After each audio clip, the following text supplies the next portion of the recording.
Hi, Nigel. Thanks very much for talking to us today. Could you start off by giving me a little bit about your background in the UK property industry?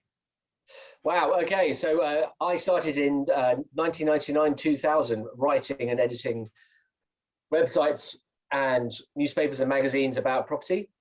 So I started out, in fact, working for a portal, which came and went, but was the UK's first sort of paid for portal.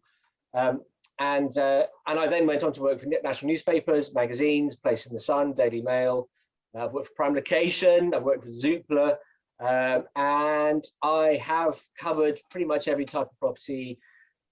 So overseas, rental, sales, you name it, I've done it. Perfect. So very few people more qualified to comment on the relationship between estate agents and property portals then. Great. Potentially so, potentially so. Nice one.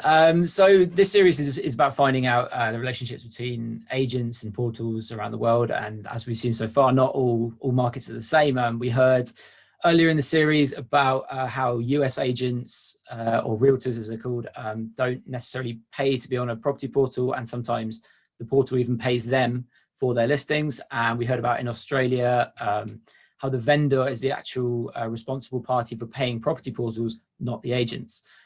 For our international viewers, could you maybe describe how the market works when it comes to agents and portals in the UK?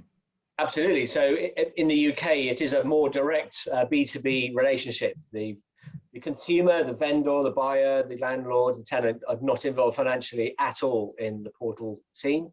And do not pay for any services or listings on them. Agents pay pretty much 100% of the cost of listing a property and receiving leads. For in return they get leads. There are some exceptions to that rule, but they're very, very small. So that portals have a very or attempt to have a very strong relationship with their customers, which doesn't always go well, but sometimes does. But it's a direct financial relationship.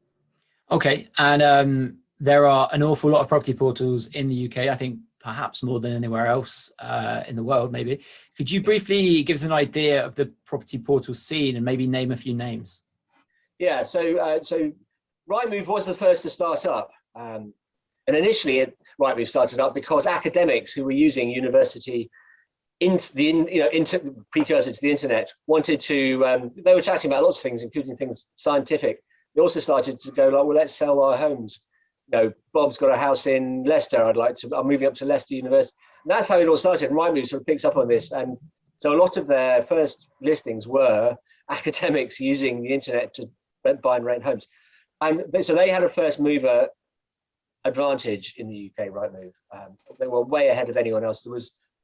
There was Find a Property and Property Finder who tried to, and Prime Location who sort of came to the party a little bit late, so sort of 3, 4, 5 years after Rightmove.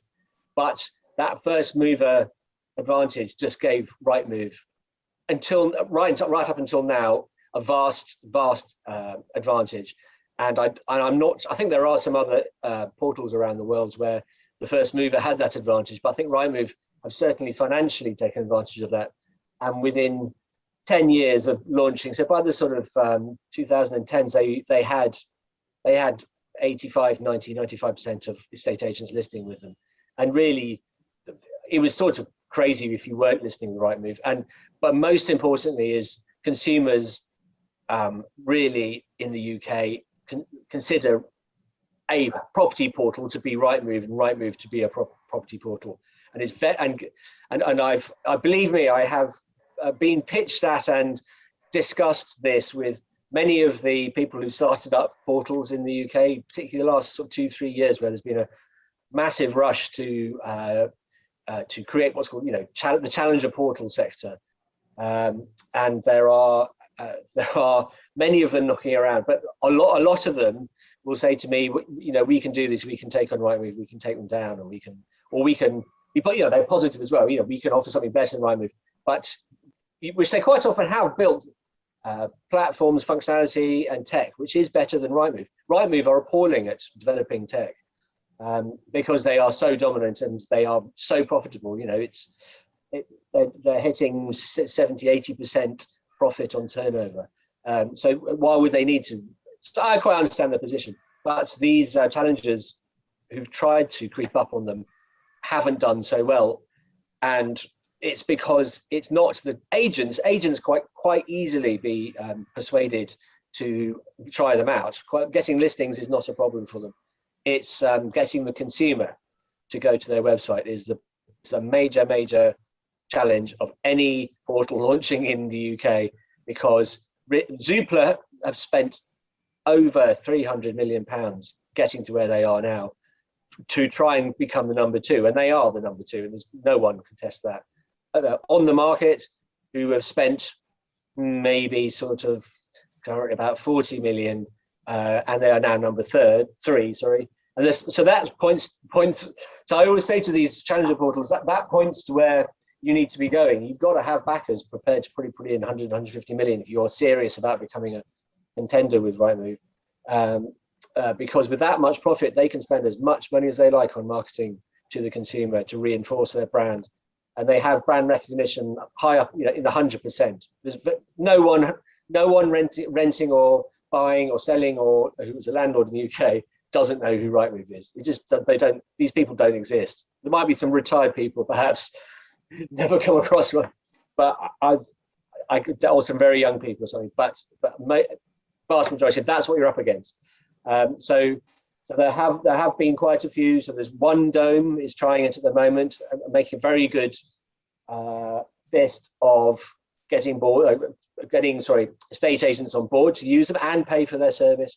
But getting the consumer, I don't think many consumers know who One Dome is. I'm sorry, One Dome, but that's probably the truth. It's probably fair enough. Okay, so you kind of hinted at it a bit there, but what are some of, I say, the big issues, plural? It sounds like there may just be one very big issue between portals and estate agents in the UK. I think there are probably there's 2 main issues as far as I'm concerned. There might maybe some side ones, but the 2 main issues are what they pay for their listing and what they get for their listing. And up until now, the portals in the UK, their only currency, the only thing they give back is leads. And so there's a huge debate around quality of leads in the UK. So if you list with Rightmove and Zoopla and OTM, and there are a lot of agents who do crazily list with all 3 and pay for all 3, just because they have to, then they basically have too many leads, and quite a lot of them are duplicate anyway. And it's a lot of, and because it's free to use the consumer doesn't have to register with any of these portals to use them. Then you just get a lot of tire kickers who are interested or curious about moving home, and so they waste a lot of agents' time. So agents these days, really, we've got this bizarre position in the UK whereby agents have to be on at least 2 of the 3 portals in order to look like a proper agent in front of the buyer, the vendor and the landlord, who are their customers. But in reality, I don't think I'm not convinced they really use the leads that are sent to them. I'd say half an agent's leads are local leads who know the agent and they go to them because they trust them. But in terms of instructions, not sales is different. But in terms of instructions, I don't think many agents use portals to get instructions. Okay, so a little bit different to what we heard from Brian in America last week. So according to Brian Boera, who we spoke to last week, the big sort of bone of contention between agents or brokers and property portals is the fact that Zillow seems to be kind of moving in on their turf and kind of changing its business model a little bit. Is that something that agents in the UK are concerned about? No, because the portals daren't do it. Absolutely, and so Rightmove have made a couple of very, very tentative moves into the sort of Zillow world. So they've recently set up a viewings booking service. So if an agent agrees to it, and they're happy to do it, then an agent can allow tenants, it's not sales, just tenants, to book viewings for rental properties directly through Rightmove. But it hasn't gone well. The traction isn't great. Most agents are very, very nervous about allowing Rightmove to control their viewings. And although there's lots of tech out there which allows them to do that, they don't want the portals doing it on their behalf. And I remember Zoopla has sort of done it through the back door by buying property software companies. So a lot of estate agents unknowingly, or quite often unknowingly, are using Zoopla's property software to upload their properties to Zoopla and Rightmove. And so that's okay, because they don't see that as competition. They just see it as probably a bit worrying, but not something which makes them annoyed with Zoopla. But if any of these three portals were to seriously move in, like Zillow appears to be doing in America, move in on their rest of their patch in terms of viewings, valuations, communications with the client, and all this sort of stuff, which they see as their patch, then I think there'll be it wouldn't turn out well for them. So I don't know why. Perhaps your previous interview, it was explained why the Americans are more accepting of this, but British agents look at America and go, "What are you doing? You should not allow portals to encroach on your business.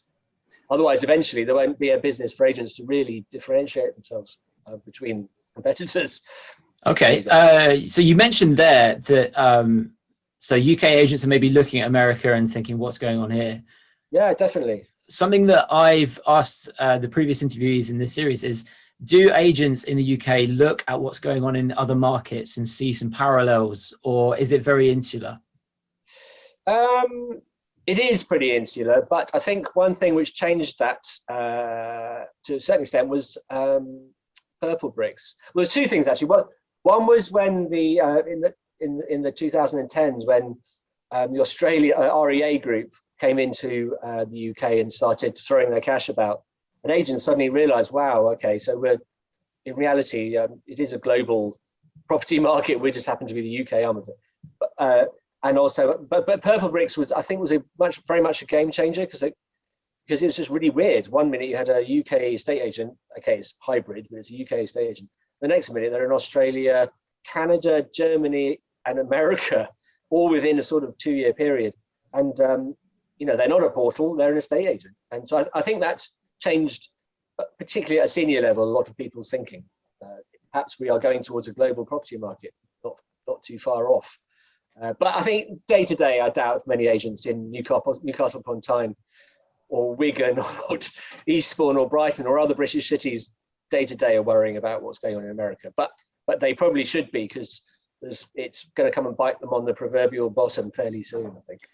Okay, so one name that keeps coming up is Rightmove, and one, I guess, word that maybe our viewers might be familiar with is the I guess it's one word, say no to Rightmove.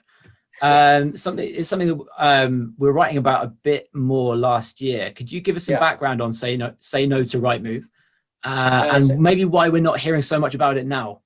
Oh yeah, I can tell you exactly why.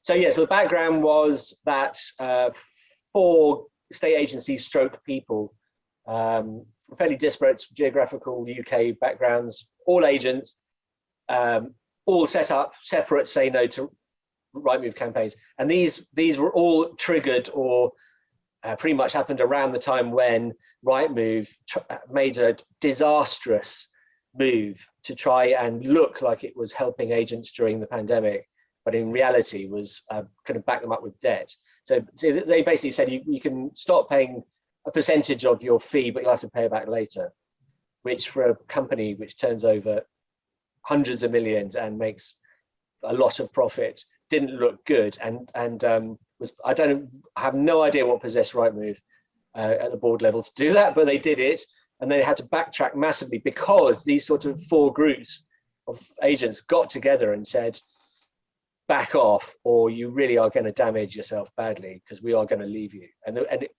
a lot of agents were just gobsmacked that Rightmove would be quite so commercially brutal in a difficult time.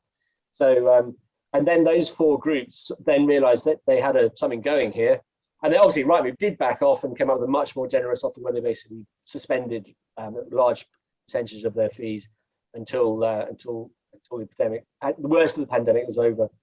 And so they're called the 4 horses of the apocalypse, I think you might be, and that's what they called themselves. And then they just came into one group, and there was one large estate agency called the Acorn Group, which got involved and sort of coordinated it, but otherwise it was individual agents who were leading Facebook groups and email newsletters.